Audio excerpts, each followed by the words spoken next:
नमस्कार, आप देख रहे खबरों की खबर और आप सबका स्वागत है। मैं हूं आपके साथ सुमित अवस्थी। आज शुरुआत करेंगे एक इजराइल और हमास की खबर से जुड़ी। भयानक गर्मी के इन दिनों में भी पश्चिम एशिया का माहौल युद्ध से गर्म बना हुआ है। करीब 8 महीने पूरे होने को हैं। पूरी दुनिया की निगाहों के सामने एक बड़ा मानवीय संकट गाजा में बना हुआ है।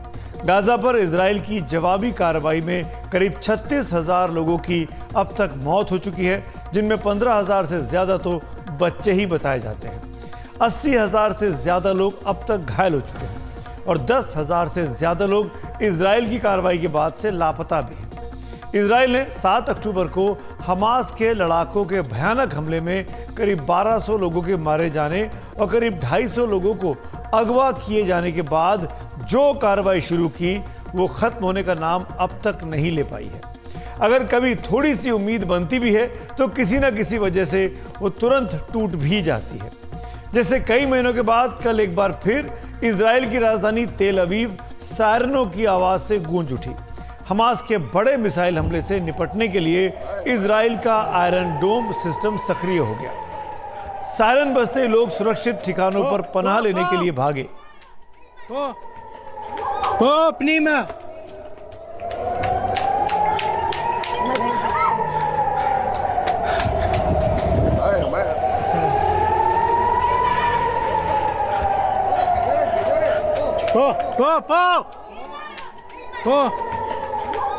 पनीमा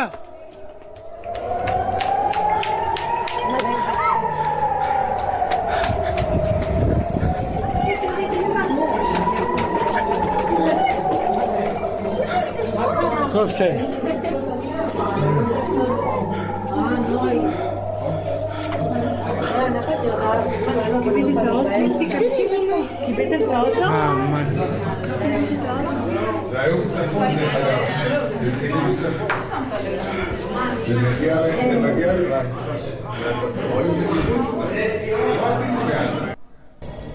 इजराइल की सेना के मुताबिक 8 मिसाइल गाजा के रफा इलाके से होते हुए इजराइल की वायु सीमा में घुसी। उनके निशाने पर 100 किलोमीटर दूर इजराइल की राजधानी तेल अवीव थी, लेकिन इन मिसाइलों को बीच में ही इजराइल के आयरन डोम सिस्टम ने मार गिराया। इन हमलों में किसी तरह के नुकसान की खबर नहीं मिली है। हमास के अल कस्साम ब्रिगेड ने अपने टेलीग्राम चैनल पर हमलों की जिम्मेदारी ली है और कहा है कि इजराइल द्वारा गाजा में नागरिकों के कत्लेआम के जवाब में ये रॉकेट दागे गए थे। हमास से जुड़े अल अक्सा टीवी ने कहा कि हमास ने ये रॉकेट गाजा के अंदर से इजराइल पर दागे। इतनी लंबी दूरी के रॉकेट हमास द्वारा कई महीने के बाद इजराइल पर दागे गए हैं। इसके बाद कहा गया कि इन हमलों ने एक बार फिर इजराइल को गाजा में अपने हमले तेज करने का बहाना दे दिया है। अंतर्राष्ट्रीय समुदाय लगातार इजराइल पर हमले रोकने का दबाव बना रहा है, लेकिन ऐसी कोई भी घटना उसे गाजा में अपनी जवाबी कार्रवाई तेज करने का बहाना दे देती है। हमास के हमलों के बाद इजराइल ने दक्षिणी गाजा के रफा इलाके में हमले तेज किए। गाजा के स्वास्थ्य मंत्रालय के मुताबिक रफा में विस्थापित लोगों के कैंप इन हमलों का निशाना बने हैं, जिनमें 35 लोग मारे गए। इसके अलावा उत्तरी गाजा में जबालिया अल नजीह इलाके में इजरायली सेना के हमले में भी 12 लोगों के मारे जाने की खबर मिली है।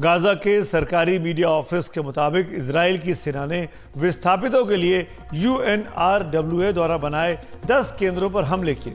UNRWA ने यह भी कहा कि रफा में इजराइल ने 2000 पाउंड के बमों से हमले किए हैं। मीडिया ऑफिस ने कहा कि इजराइल और अमेरिका ने इन हमलों से इंटरनेशनल कोर्ट ऑफ जस्टिस और अंतर्राष्ट्रीय समुदाय को साफ संदेश दे दिया है कि विस्थापित लोगों और बच्चों के खिलाफ हमले जारी रहेंगे और अंतर्राष्ट्रीय कानून का उल्लंघन नहीं रुकेगा। What is required is a ceasefire. We need a ceasefire. We need to increase substantially the assistance in the Gaza Strip. This is also a real problem today. And we need also to have the release of the hostages to look forward. And I really hope that Israel will also comply to its international obligation vis-à-vis international organization. उधर Israel ने एक बयान में कहा कि उसने अंतर्राष्ट्रीय नियमों के तहत पहले से मिली इंटेलिजेंस सूचना के आधार पर हमास की सक्रियता वाले इलाकों पर सटीक हमले किए हैं। ये तब है जब कुछ ही दिन पहले इंटरनेशनल कोर्ट ऑफ जस्टिस ने इजराइल को रफा में हमले रोकने का आदेश दिया था, जिसे मानने से इजराइल पहले ही साफ इनकार कर चुका है। उधर गाजा में फिलिस्तीनी शरणार्थियों के लिए काम कर रही संयुक्त राष्ट्र की संस्था United Nations relief and work agency यानी UNRWA ने सोशल मीडिया प्लेटफॉर्म एक्स पर कहा कि गाजा धरती पर जहन्नुम बन चुका है। इजराइल के हमलों में बच्चों और महिलाओं समेत कई लोगों की मौत हो चुकी है। UNRWA ने कहा कि हमले के बाद उसका जमीन पर मौजूद अपने स्टाफ से संपर्क कट गया है और वो उनकी सुरक्षा को लेकर अब चिंतित है। उधर राहत के काम में जुटी अंतर्राष्ट्रीय संस्था रेड क्रॉस ने भी कहा कि हालात इतने ज्यादा खराब हो गए हैं कि उसका हेल्थ सिस्टम रफा के हालात से नहीं निपट सकता। इस बीच गाजा में भयानक मानवीय संकट है। गाजा भूखमरी और बीमारियों से इस वक्त जूझ रहा है। ऐसे में राहत सामग्री से लदे कई ट्रक रविवार को दक्षिण इजराइल से गाजा में प्रवेश किया, लेकिन अभी यह साफ नहीं है कि इजराइल की कार्रवाई के बीच क्या ये राहत सामग्री समय पर राहत संगठनों तक पहुंच पाएगी। दरअसल राफा क्रॉसिंग फिलहाल बंद है क्योंकि उसके गाजा वाले हिस्से पर इजराइल ने कब्जा किया हुआ है। यही वजह है कि यहां से मिस्र ने भी रास्ता बंद कर दिया है। मिस्र ने गाजा में प्रवेश से जुड़ी रफा क्रॉसिंग को तब तक खोलने से इनकार कर दिया जब तक कि गाजा की साइट पर इजराइल अपना कब्जा फिलिस्तीनियों को ना सौंप दे। इसी को देखते हुए अमेरिकी राष्ट्रपति जो बाइडेन और मिस्र के राष्ट्रपति अब्दुल फतेह अल सीसी के बीच फोन पर बातचीत हुई। बातचीत के बाद मिस्र ने इजराइल के करेम शलोम क्रॉसिंग की और ट्रैफिक को मोड़ दिया और राहत सामग्री से भरे ट्रक उसी रास्ते से पहले इजराइल और फिर गाजा पहुंचे हैं। इजराइल का दावा है कि उसने सैकड़ों ट्रकों को राहत सामग्री के साथ गाजा में घुसने की इजाजत दी है, लेकिन नाम भर की राहत से गाजा का संकट हल नहीं हो सकता। गाजा को और ज्यादा तबाह होने से तभी बचाया जा सकता है जब वहां पर युद्ध विराम लागू हो। दुनिया के तमाम देश इसके लिए इजराइल पर दबाव बना रहे हैं। पश्चिमी एशिया में इस संकट के बीच सऊदी अरब ने कहा कि एक फिलिस्तीनी राज्य के बिना इजराइल का भी अस्तित्व नहीं रह सकता है। ब्रसेल्स में अरब और यूरोपीय देशों के विदेश मंत्रियों के साथ बैठक के बाद सऊदी अरब के विदेश मंत्री फैजल बिन फरहान ने कहा, इजराइल ये नहीं समझ रहा कि जो सुरक्षा उसे चाहिए वो दो राष्ट्र समाधान को मानने से ही मिलेगी। इसीलिए ये बहुत जरूरी है कि इजराइल ये स्वीकार करे कि फिलिस्तीनी राष्ट्र के बिना उसका अस्तित्व नहीं हो सकता है। उसकी सुरक्षा फिलिस्तीन को बनाने से ही हो सकती है। इसीलिए हम उम्मीद करते हैं कि इजराइल के नेता अंतर्राष्ट्रीय समुदाय के साथ मिलकर न सिर्फ फिलिस्तीनी अथॉरिटी को मजबूत करेंगे बल्कि 1967 की सीमाओं वाले एक फिलिस्तीन देश के गठन को भी मान्यता देंगे। इजराइल के सामने संकट यह है कि वह चारों ओर से दुश्मनों से घिरा हुआ है। तेल अवीव पर हमास के हमलों के कुछ घंटों बाद ईरान समर्थित हिजबुल्लाह लड़ाकों ने भी उत्तरी इजराइल में इजरायली फौज की अल अब्बाद आउटपोस्ट को निशाना बनाते हुए कम से कम 15 रॉकेट दागे। हिजबुल्लाह ने हमलों की जिम्मेदारी लेते हुए कहा कि इजराइल द्वारा दक्षिणी लेबनान के नकूरा कस्बे में ड्रोन हमले में 5 लोगों की हत्या करने के जवाब में हिजबुल्लाह ने यह हमला किया है। इजराइल के सामने भी चुनौतियां कम नहीं हैं, लेकिन हमले और अंतहीन कार्रवाई कभी भी किसी विवाद का हल नहीं हो सकते हैं। गाजा पर इजराइल की ताज़ा कार्रवाई की बात पर ज्यादा चर्चा के लिए हमारे साथ हैं तेल अवीव की बेन गुरियन यूनिवर्सिटी के visiting faculty professor Khimraj Jahangir साहब। जहांगीर साहब, शुक्रिया एनडीटीवी इंडिया से बात करने के लिए। हमास ने काफ़ी समय के बाद इजराइल पर लंबी दूरी के रॉकेट से हमला किया। इसके बाद इसके पीछे हमास की रणनीति क्या रही होगी? क्या यह हमास के लिए उल्टा नहीं रह गया, क्योंकि अब इजराइल पलटकर उस पर हमले कर रहा है? हमास के लिए कुछ भी उल्टा नहीं पड़ा है। हमास के लिए गाजा के अवाम की चिंता तो 7 महीने में नहीं है। इन 7 महीनों में जितने लोग गाजा में मारे गए हैं, अगर हमास बंदियों को, इजराइल के बंदियों को छोड़ देता तो हो सकता है उतनी जाने नहीं जाती। हमास का ये हमला एक तरह से कहिए अपनी बची हुई ताकत को दिखाने का है। ये बात पिछले 6 महीने से कायम थी कि रफा के अंदर उनकी 2 से 3 बटालियन अभी भी बची हैं। उनके लड़ाके अभी भी रफा के कुछ इलाकों में बहुत स्ट्रांगली प्रेजेंट हैं, और इसीलिए इसराइल ने अपना केस बनाया कि हमें रफा तक जाना है, हमें रफा तक जाना है। हमास उस बटालियन और उस मिलिट्री स्ट्रांग होल्ड को लेके एक ऐसी कार्रवाई करना चाहता था जिससे ये मैसेज जाए कि इसराइल हमें खत्म करने की तो बात ही छोड़ दीजिए, हमारी बुनियादी ताकतों पर भी कोई ज्यादा फर्क नहीं पड़ा है, क्योंकि हम अभी भी तल अवीव तक हमला कर सकते हैं। तो इसराइल की आवाम के लिए बड़ा एक तरह से साइकोलॉजिकल डेंट कहिए हमास कल पहुंचाना चाहता था कि हम अभी भी कायम हैं और हम अभी भी सक्षम हैं तल अवीव तक रॉकेट दागने में। और उससे बड़ा भय जाता है लोगों में, क्योंकि अगर तल अवीव तक रॉकेट आते हैं तो इसका मतलब बहुत बड़ी आबादी अभी भी हमास के हमलों के दायरे में है। जी प्रोफेसर जहांगीर, कई महीनों के बाद हमास के ऐसे रॉकेट हमले से एक बार फिर तेल अवीव और कई अन्य शहरों में सायरन बजा है। ऐसा जब होता है तो माहौल क्या होता है तेल अवीव में, इजराइल में? आम जनता क्या करती है उस समय पर? देखिए, सायरन बजने के दौरान ही माहौल बड़ा गंभीर हो गया था। लोगों को डर लगता है, क्योंकि जो अक्टूबर 7 का हादसा था वो बहुत बड़ा एक भय था लोगों के लिए। घंटों देर तक सायरन बजते रहे, उसके बाद कई सप्ताह तक सायरन बजते रहे, रात दिन, और लोगों को दौड़ दौड़ के अपने मतलब तहखाने तक जाना पड़ता था। तो मेरे ख्याल से कल की घटना ने लोगों के उस डर को फिर से एक तरह से कहिए जीवित किया। तो लोगों के लिए बहुत बड़ी एक शंका मन में रहती है कि हम अभी भी महफूज नहीं है। तो बड़ी मतलब कहिए डर की और एक मायूसी की स्थिति तो है। जब रॉकेट गिरे तो तल अवीव के ठीक लगते हुए 2-3 बड़े शहर हैं, रानाना, कफार साबा, वहां पे रॉकेट्स तो सारे इंटरसेप्ट हो गए थे। बट रॉकेट जब इंटरसेप्ट होता है तो उसका जो लोहे वाला मलबा है वो नीचे गिरता है, तो उससे एक 30 साल की महिला घायल हो गई, एक 45 साल की महिला घायल हो गई, क्योंकि वो लोहा या लोहे के टुकड़े उन पे आ गिरे। मतलब डर चारों तरफ होता है, एक मायूसी होती है, और अपनी सरकार के प्रति बड़ा उनका रोष था कि अगर आप 7 महीने से एक इतनी लंबी लड़ाई को इसलिए लड़े हुए हैं कि हम गाजा से होने वाले रॉकेट के हमले बंद कर देंगे, तब तो आप बिल्कुल ही नाकाम हुए। तो लोग बड़े मतलब मुझे जहां तक लगा कि लोगों के अंदर न केवल खौफ था, एक बहुत बड़ी हताशा थी कि अब ये दिन बदलेंगे कैसे, होगा क्या। न लड़ाई जीती जा रही है, न बंदी छोड़े जा रहे हैं, न चैन से जिया जा रहा।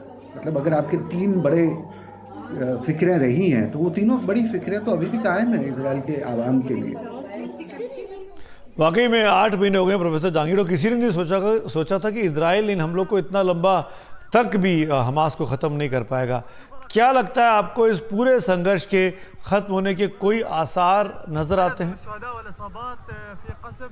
देखिए, मेरे पास आज भी कोई बेहतर जवाब तो नहीं है। लड़ाई ख़त्म कब होगी और कैसे होगी ये कहना बड़ा मुश्किल है। पर हाँ, इतना ज़रूर है कि इजराइल के अंदर न केवल अब आवाम का विरोध है नेतन्याहू के खिलाफ, यहाँ की आर्मी अब बड़ी खिलाफ हो गई है नेतन्याहू के खिलाफ। अगर आप कल के हमले के पहले और आज की इजराइल की खबरें उठाएंगे तो इजराइल में कि अभी सर्विंग कर्नल रैंक के ऑफिसर्स ने कहा है कि सरकार इन चीजों को करवाना बंद करे, मिलिट्री कब तक ये लड़ाई लड़ती रहेगी। तो इजराइल की तरफ से तो ये पक्का है कि अब जब आर्मी अपने प्रधानमंत्री और राजनीतिक हुकूमत से कह रही है कि आप ये लड़ाई अब राजनीतिक तौर पे सुलझाइए, क्योंकि हम बार बार हर जगह पे 3-3 बार हमले करके उस जगह को साफ नहीं करवा सकते हमास के लड़ाकों से। तो मुझे लगता है कि इसराइल के अंदर एक बहुत बड़ी घटना होने वाली है। 8 जून तक का वक्त है इसराइल के प्रधानमंत्री के पास। 8 जून को उनको अपनी राजनीतिक रणनीति बतानी है कि गाजा में क्या होगा। मिलिट्री ये कह रही है कि हम उत्तरी गाजा में, जिस जगह को हमने 7 महीने पहले साफ किया था, वहां हम 3 बार वापस जा चुके हैं। तो रफा को भी अगर हम साफ कर लें, तब भी तो आने वाले महीनों में हमें बार बार वहां जाना पड़ेगा। मांग क्या है इनकी? मांग ये है कि आप अरब देशों के साथ, जो मॉडरेट अरब देश हैं, और अमेरिका के साथ, उसमें यूरोपियन यूनियन भी शामिल है, इन लोगों के साथ बैठक करके एक इंटरनेशनल पीस कीपिंग फोर्स को गाजा में लगवाई है। उस पीस कीपिंग फोर्स का एक सबसे बड़ा मकसद होगा कि आवाम की फूड और मेडिसिन और सिविलियन नीड्स को वो पूरा करें, और हमास जैसे बार बार जगहों पर आ जाता है वापस, तो वो इंटरनेशनल पीस कीपिंग फोर्स नहीं होने देगी। ये प्रपोजल तो बहुत कायदे का है कि इंटरनेशनल पीस कीपिंग फोर्स, जिसमें अमेरिका, यूरोप और अरब देशों के सिपाही होंगे, हो सकता है उसमें हिंदुस्तान के भी सिपाही हों, वो पीस कीपिंग फोर्स गाजा में हमास को दोबारा रॉकेट छोड़ने की गुंजाइश नहीं देगी। अब नेतन्याहू इस बात को नहीं मानना चाहते। बड़ी मतलब उनकी अजीब सी राजनीति हो गई है। उनको लगता है कि तब तो लड़ाई खत्म हो जाएगी, और लड़ाई खत्म हो गई तो फिर उनका राजनीतिक अस्तित्व खत्म हो जाएगा। प्रोफेसर जांगड़ा बड़ी बातें कह रहे हैं। नेतन्याहू की पॉपुलैरिटी लगातार इन हमलों के वजह से डिमिनिश हो रही है। आपने अमेरिका का नाम लिया, मैं अमेरिका की भूमिका पर आपसे बात करना चाहूँगा आखिर में। इसको आप कैसे देखते हैं? एक तरफ तो वो गाजा में ह्यूमन राइट्स की बात करता है, उनको बचाने की बात करता है, वहीं इजराइल के तमाम हमलों पर वो चुप्पी साथ देता है। ऐसा लगता है कि वो नेतन्याहू के साथ ही खड़ा हुआ है। आप अमेरिका की भूमिका को कैसे देखते हैं? देखिए, ये कॉन्स्पिरेसी थ्योरी वाली बातें होती। मुझे लगता है अमेरिका की स्थिति वो है, बद अच्छा बदनाम बुरा। अमेरिका की कोल्ड वॉर के दौरान मिडिल ईस्ट के अंदर जो फॉरेन पॉलिसी थी, जिसके तहत उन्होंने कई डिक्टेटर्स को पनपाया, उसकी वजह से अमेरिका की साख बड़ी खराब है। वरना अगर आप जो बाइडेन की नीति देखें पहले ही दिन से, वो बिल्कुल नेतन्याहू के खिलाफ रहे हैं। उन्होंने साफ कहा है कि आप मिलिट्री से नहीं जीतेंगे, आपको फिलिस्तीन के 2 राज्य की बात माननी पड़ेगी। अब कोई कहे कि फिर उन्होंने मनवाई क्यों नहीं? हाथ पकड़ के इजराइल से ये बात मनवाना किसी भी देश के लिए बड़ा नामुमकिन है, भले ही वो अमेरिका ही क्यों ना हो।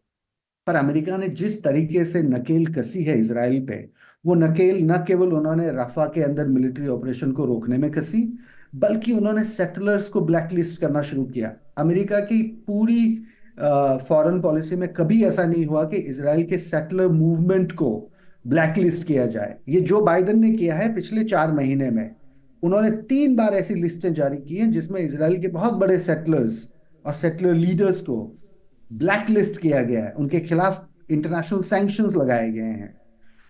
तो मेरे ख्याल से अमेरिका को अगर आप कॉन्स्पिरेसी थ्योरी से ना देखें, उससे देखें कि उन्होंने क्या किया है, तो मुझे लगता है अमेरिका ने बहुत कायदे की एक राजनीति और कूटनीति का इस्तेमाल किया है, जिससे मैं अगर निजी तौर पे कहूँ तो बड़ा संतुष्ट हूँ। उससे ज्यादा अमेरिका तो इजराइल का हाथ पकड़ के नहीं करवा सकता राजनीतिक फैसले। जी, बहुत बहुत शुक्रिया प्रोफेसर जहांगीर, वक्त निकालने के लिए हमसे बात कर रही है, इस पूरे मसले को इतने आसान शब्दों में आसान तरीके से समझाने के लिए। भाई आगे बढ़ते हैं आज की और खबरों की ओर। और अब बात 2 ऐसे मामलों की जहां रसूख, कनेक्शन, पैसे और बेईमानी दूसरों की जान पर भारी पड़े, और दोनों ही मामलों में कुछ डॉक्टर्स की आपराधिक मानसिकता भी सामने आई है। आप स्क्रीन पर 2 तस्वीरें आपको दिखाते हैं। एक तस्वीर पुणे की है, जहां नशे में नाबालिग धुत रईसजादे ने 19 मई को अपनी पोर्शे कार से 2 युवा इंजीनियर्स को कुचलकर मार दिया था। यह नाबालिग एक बिल्डर का बेटा है, शहर का बड़ा बिल्डर है, और अभी तक की तफ्तीश में अब यह सामने आया है कि उस नाबालिग को बचाने के लिए हर मुमकिन साजिश रची गई है। इसी साजिश के तहत इस नाबालिग का ब्लड सैंपल भी बदला गया। यह ताज़ा खुलासा हुआ इस पूरे मामले में। इस काम में 2 डॉक्टरों की मिली भगत अब सामने आ गई है। दूसरी तस्वीर में आप देख पा रहे हैं वो जो दिल्ली के विवेक विहार की है, जहां एक बेबी केयर सेंटर में लगी आग में 7 नवजात बच्चों की झुलसकर मौत हो गई। ये बेबी केयर सेंटर तमाम कायदे कानूनों का उल्लंघन कर राजधानी में चल रहा था और इस मामले में इन दोनों डॉक्टर्स को गिरफ्तार कर लिया है। डॉक्टरी दरअसल एक ऐसा पेशा है जहां लोग डॉक्टर को भगवान मानकर अपनी जान उसके हाथ में रख देते हैं। अगर वही डॉक्टर जान को सस्ता समझने लगे, यानी वही रक्षक अगर भक्षक बन जाए, तो बड़ी चिंता की बात हो जाती है।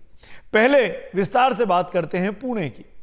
19 मई को शराब के नशे में धुत एक नाबालिग रईसजादे ने अपनी पोर्शे कार से मोटरसाइकिल पर सवार 2 युवा इंजीनियर्स को कुचलकर मार दिया था, जिसमें एक पुरुष था और एक महिला थे और दोनों मध्य प्रदेश के रहने वाले थे। इस मामले की तफ्तीश में अब एक नई बात आज सामने आई कि अस्पताल में इस नाबालिग का ब्लड सैंपल बदल दिया था। इसी वजह से यह खबर आई थी कि उसके ब्लड सैंपल में शराब के अंश तो मिले ही नहीं। शक होने पर फिर से जांच की गई तो पता चला कि दुर्घटना के दिन जांच के लिए भेजा गया ब्लड सैंपल नाबालिग आरोपी का था ही नहीं। डीएनए जांच से भी इसकी अब पुष्टि हो गई है। पुणे क्राइम ब्रांच ने इस सिलसिले में पुणे के ससुर अस्पताल के फॉरेंसिक मेडिसिन के एचओडी डॉक्टर अजय तावड़े और एक अन्य डॉक्टर हरी हारनोरकोर की गिरफ्तार कर लिया है। डॉक्टर अजय तावड़े के निर्देश पर एक चपरासी ने आरोपी नाबालिग का ब्लड टेस्ट सैंपल कूड़े में फेंक दिया और किसी और स्वस्थ व्यक्ति का ब्लड सैंपल उससे बदल दिया। टेस्ट के लिए उसको भेज भी दिया। इस चपरासी को भी गिरफ्तार आज कर लिया गया है। जो डॉक्टर हैं जिन्होंने सील करके ये रिपोर्ट फोरेंसिक को भेजी थी, उनको कल हमने डिटेन किया था। उनके प्राथमिक तपास में ये बात सामने आई कि उन्होंने जुवेनाइल एक्यूज्ड का सैंपल लिया था, लेकिन उसने उसको डस्टबिन में फेंका था और उसने एक किसी और व्यक्ति का सैंपल से उसको रिप्लेस करके उस पे उस जुवेनाइल एक्यूज्ड का नाम लिख करके उसको फोरेंसिक लैब को भेजा था। ये चीज उसने डॉक्टर अजय तावरे के ससून हॉस्पिटल के एचओडी फोरेंसिक मेडिसिन के हैं, उनके कहने पे और उनके द्वारा और ये सब मिलके क्रिमिनल कॉन्स्पिरेसी करके ये कंडक्ट उनकी हुई थी। इसलिए कल ये क्रिमिनल कॉन्स्पिरेसी और सभी सेक्शंस जो मैंने बताया, इसके तहत दोनों डॉक्टर्स को अरेस्ट किया गया है। इसके अलावा इन दोनों डॉक्टर्स के फोन को भी पुलिस ने जब्त कर लिया है। जांच से मामले में सामने आया कि आरोपी डॉक्टर अजय तावड़े और नाबालिग आरोपी के पिता ने दुर्घटना के दिन फोन पर बात भी की थी। आपको बता दें कि नाबालिग आरोपी ने 2 लोगों को कार से कुचलने से पहले 2 अलग अलग बार में जाकर अपने दोस्तों के साथ शराब का सेवन किया था। पार्टी करने के बाद उसने बिना नंबर प्लेट वाली अपनी महंगी पोर्शे कार को सकरी सड़कों पर अंधाधुंध दौड़ाया और इस रैश ड्राइविंग से 2 युवाओं की जान चली गई थी। इस बीच इस नाबालिग आरोपी के पिता और दादा को भी गिरफ्तार किया गया है। दोनों पर आरोप है कि उन्होंने नाबालिग पोते को अपने बेटे को बचाने के लिए अपने रसूख का भरपूर इस्तेमाल किया। इस मामले में पोर्शे कार के ड्राइवर, जो कि उस रात कार में तो मौजूद था पर वो कार चला नहीं रहा था, उस ड्राइवर ने भी खुलासा किया है कि उसे डराया धमकाया गया और कहा गया कि वो इस घटना का दोष अपने सर पर ले ले। ड्राइवर के मुताबिक आरोपी के पिता और दादा ने दबाव बनाने के लिए उसे अपने घर पर ही रख लिया था। आपको याद होगा कि इस मामले में आरोपी परिवार ने हर जगह दबाव बनाया। जुवेनाइल जस्टिस बोर्ड ने 300 शब्दों के एक निबंध और कुछ हल्की शर्तों पर जब नाबालिग को जमानत दे दी तो बहुत बड़ा हंगामा हुआ। इस फैसले के खिलाफ अपील पर भी नाबालिग को ऑब्जर्वेशन होम भेजा गया। और अब आते हैं डॉक्टरों की लापरवाही से जुड़े आज के दूसरे मामले पर, और यह मामला है दिल्ली का। ये तस्वीरें हैं दिल्ली के बिहार इलाके की।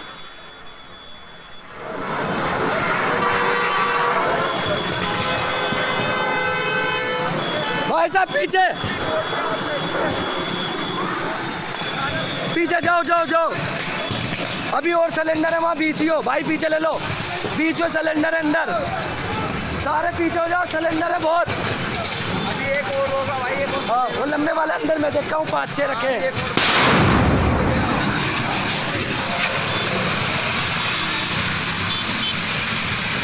हट जाओ भाई, तारों से हट जाओ, निकल लो निकल लो। ये तार भी टूट जाएंगे ऊपर वाले। हाँ बहुत है। भाई हट जाओ पीछे, भाई बाइक ले लो अपनी, भाई सब निकल लो यहाँ से। अरे ले ये दिल्ली का विवेक विहार का इलाका है जहां पर एक बेबी केयर सेंटर था, जहां पर शनिवार की रात आग लग के हादसे में खाक हो गया था। लेकिन इस हादसे ने 7 परिवारों की गोद भी सूनी कर दी। 7 नवजात बच्चे जो जन्म के बाद इस केयर सेंटर में इलाज के लिए लाए गए थे, आग में झुलसकर उनकी जान चली गई। 5 अन्य बच्चे झुलसकर घायल हो गए।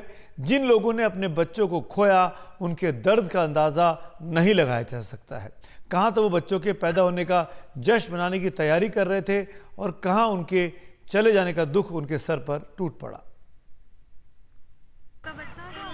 नहीं उन्हें पता नहीं है, उस पर मेरे दोस्त ने बताया मुझे भी, मेरी बेटी है इसमें छोटी।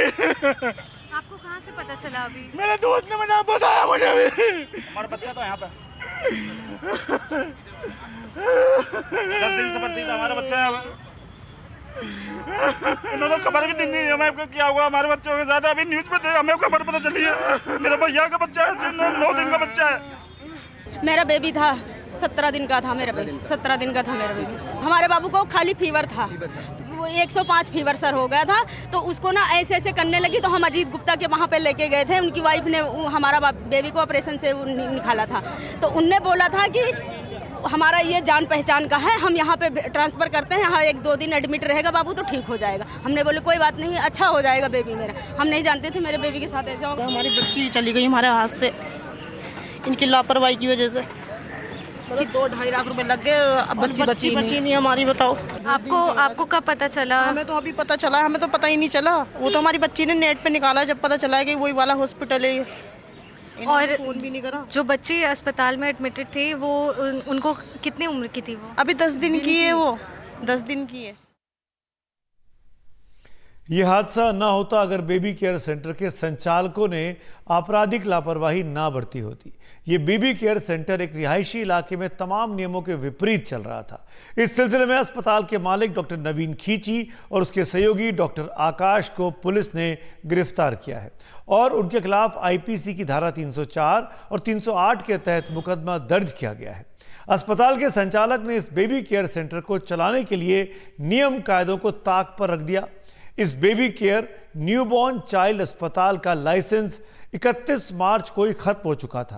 पुराने लाइसेंस के मुताबिक 5 बेड्स की ही इजाजत थी, लेकिन आग हादसे के वक्त यहां पर 12 बच्चों को रखा गया था।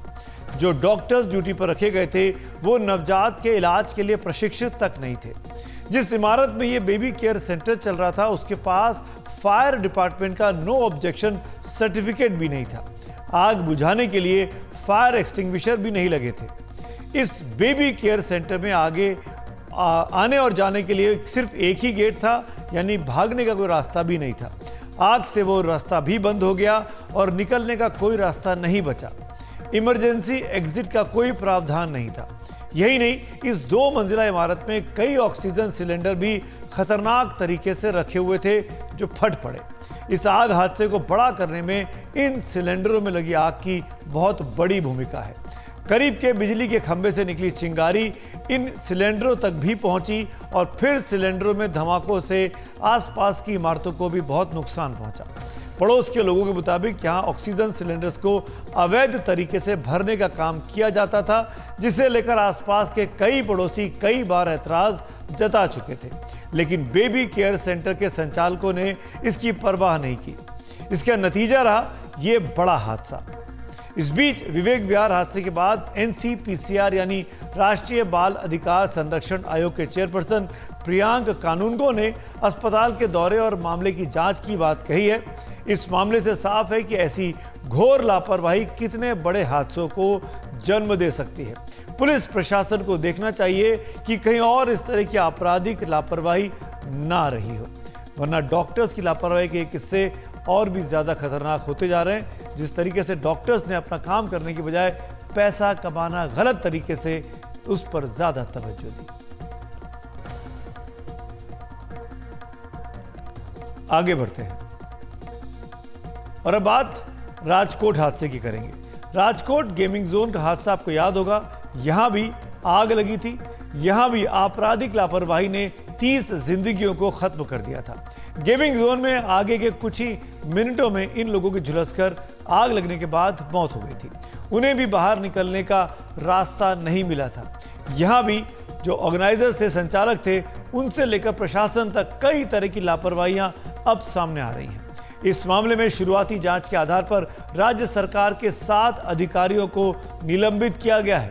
इस मामले में अभी तक 3 आरोपी गिरफ्तार किए गए हैं और 3 फरार भी हैं। ये मामला आज गुजरात हाई कोर्ट में भी उठा, जहां राज्य सरकार को बहुत कड़ी फटकार लगी। इसके बाद राजकोट के पुलिस कमिश्नर राजू भार्गव और जॉइंट कमिश्नर विधि चौधरी का तबादला कर दिया गया है।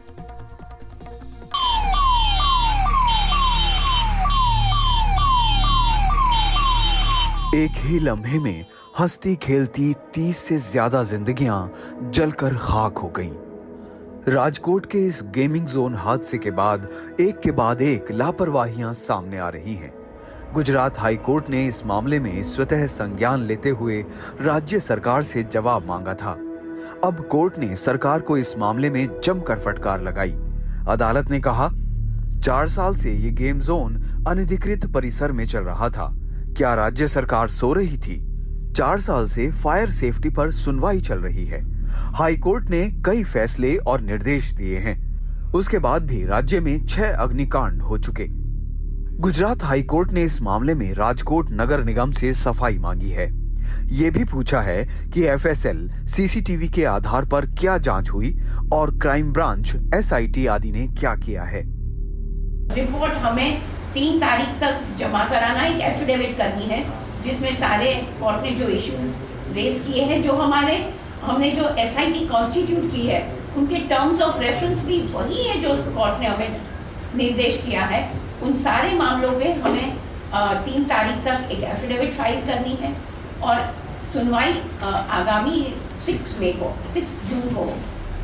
हाई कोर्ट ने इस बात की तरफ भी ध्यान दिलाया कि कुछ अधिकारी भी इस गेम जोन में खेलने गए थे।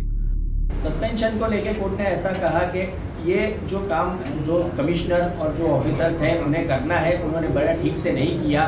2020 से गुजरात हाई कोर्ट ने टाइम टू टाइम अलग अलग ऑब्जर्वेशंस एंड ऑर्डर्स पास किए हुए हैं, ये पर्टिकुलर फायर सेफ्टी के PIL के अंदर, परंतु ये जो ऑफिसर्स हैं उन्होंने उसे बड़े ध्यान से नहीं लिया और बड़ी कैजुअली से लिया है। तो अगर उन्होंने अपना काम ठीक से किया होता तो आज ये बच्चे मरते नहीं। तो अगर ऐसा रहा और ध्यान नहीं देंगे तो हमें सस्पेंशन की ओर भी सोचना पड़ेगा। ऐसी बात है। करीब 4.5 घंटे चली इस सुनवाई के बाद हाई कोर्ट ने गुजरात सरकार से 3 जून तक हलफनामा दाखिल करने को कहा है। इस मामले में 6 जून को अगली सुनवाई होगी। इस बीच राज्य सरकार ने 7 लोगों को निलंबित कर दिया है। इनमें अलग अलग महकमों के लोग हैं। अब तक 3 लोगों को गिरफ्तार किया गया है, जबकि 3 अन्य लोग फरार हैं। इधर राजकोट बार एसोसिएशन ने तय किया है कि आरोपियों की ओर से कोई वकील खड़ा नहीं होगा। कोई वकील इस केस को लेने की भी कोशिश करता है, उसके लिए भी कुछ मापदंड तय किए गए हैं आपकी तरफ से? हाँ, अभी हमने ऐसा डिक्लेयर किया है कि कोई भी राजकोट बार का लॉयर है वो VP फाइल नहीं करेगा। अगर कोई करेगा तो हम पूरी रिक्वेस्ट करेंगे उसे कि भाई ये तो नैतिकता समझ के आप कोई वकालतनामा न रखो। इस तरीके के मामलों में सरकार और प्रशासन की नींद तब खुलती है जब इस तरीके का कोई भयानक हादसा हो जाता है। इन हादसों में कई बेगुनाह अपनी जान गंवा बैठते हैं, मगर सवाल यही उठता है कि गुनहगार इन मामलों में कौन होता है? क्या वो गुनहगार है जो कि इन जगहों पे उनकी मालिकी होती है, या फिर सरकार और प्रशासन है जो कि हादसा होने से पहले आंख मूंद कर सोते रहते हैं? कैमरामैन प्रवीण रोहित के साथ पारस दामा, NDTV इंडिया, राजकोट। भारत में चक्रवाती तूफानों से निपटने की दिशा में बीते 1 से 2 दशक में काफी विशेषज्ञता हासिल कर ली है। 1999 में ओडिशा में आए सुपर साइक्लोन में हुए नुकसान के बाद भारत ने इससे निपटने में अब काफी तरक्की कर ली है और यही वजह है कि उसके बाद के तूफानों में नुकसान लगातार कम होता गया है। बंगाल की खाड़ी से उठे ताज़ा चक्रवाती तूफान रिमल से भी नुकसान काफ़ी कम रहा और उसके पीछे यही तैयारी रही। ये तूफान तट को पार करने के बाद पश्चिम बंगाल और उत्तर पूर्व के कुछ राज्यों में भारी बारिश के बाद अब कमजोर पड़ चुका है। रेल हवाई यातायात भी शुरू हो गया है। हालांकि बंगाल के तटीय इलाकों में 4 लोगों की जान जाने की खबर आई जरूर है। हमारे सहयोगी सौरभ गुप्ता की यह खास रिपोर्ट।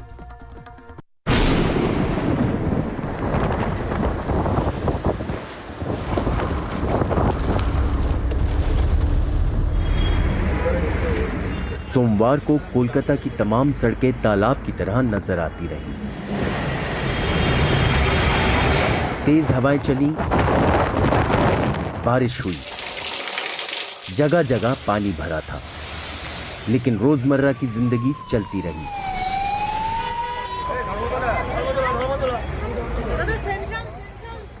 हालांकि साउथ 24 परगना में एक झोपड़ी पर पेड़ गिरने से उसमें रहने वाली एक महिला की मौत हो गई। कोलकाता में दीवार गिरने से एक शख्स की भी मौत हो गई।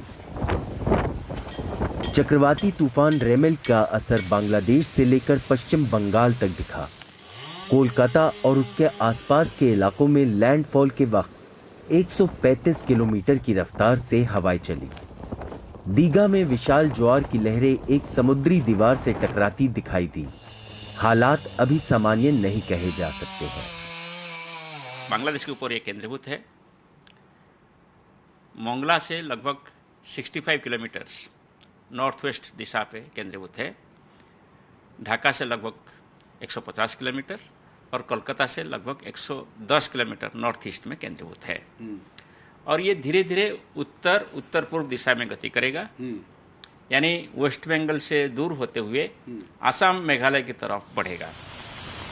तूफान से पहले पश्चिम बंगाल के दक्षिण परगना जिले के सुंदरबन, सागर द्वीप समेत तटीय इलाकों से 1 लाख से ज्यादा लोगों को सुरक्षित जगहों पर पहुंचाया गया। राहत और बचाव का काम एनडीआरएफ की टीमों ने हमेशा की तरह संभाल रखा है। प्रशासन की प्राथमिकता बिजली सेवा बहाल करने की है, क्योंकि कई जगहों पर पेड़ बिजली के तारों पर गिर पड़े हैं। हमें जहाँ भी सूचना मिली कि कहीं भी जो है रोड ब्लॉक्स है, तो हमने रोड ब्लॉक को क्लियर किया। इलेक्ट्रिसिटी के ऊपर पेड़ गिरा हुआ तो उस इलेक्ट्रिसिटी के वायर को पेड़ से फ्री कराया। और साथ ही साथ जो कच्चे घर थे वहाँ पर जो है हमें संभावना थी तो उन लोगों को एवैक्यूएट करने के लिए कहा। त्रिपुरा के भी कुछ इलाकों में बारिश हुई, हवाएं चली, लेकिन पेड़ों पर लगे आम गिरे नहीं।